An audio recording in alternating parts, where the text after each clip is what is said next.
Hi there, U.S. government students. It's Mr. Kerr in our final week and a half.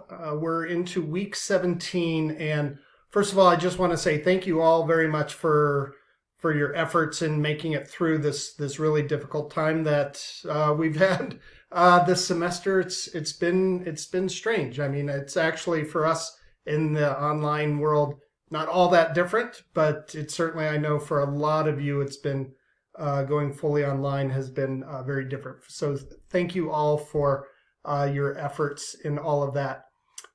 And just as we go through here, you'll see that our schedule up here, our suggested schedule, goes all the way through next Wednesday, the 20th. This will be the last update that I do. Starting Tuesday. So first of all, make sure week 16 is all turned in.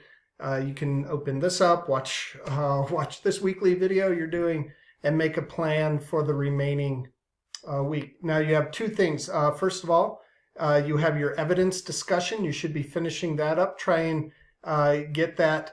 So you should already have your post done and get your replies, your feedback to your classmates, hopefully in by Wednesday, so that you and your classmates can spend the rest of Wednesday and all of Thursday completing and editing your Unit 3 final assessment.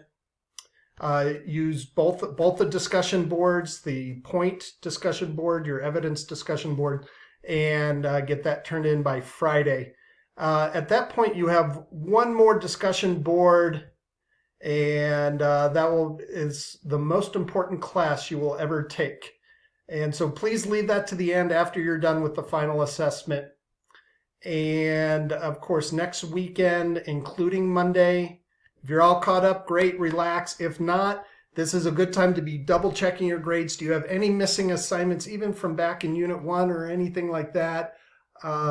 This is use this time to your advantage.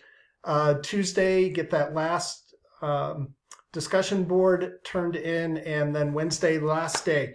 No extensions at that point. I can't even give you an extension if I wanted to, basically. So anyways, again, thank you all so much. If you have any questions about the last week and a half here, please go back, check your grade book, see where your grade is at, and all that good stuff. So with that, thanks for being a great class, and might see some of you in other classes, and I will talk to you later. Thanks. Bye.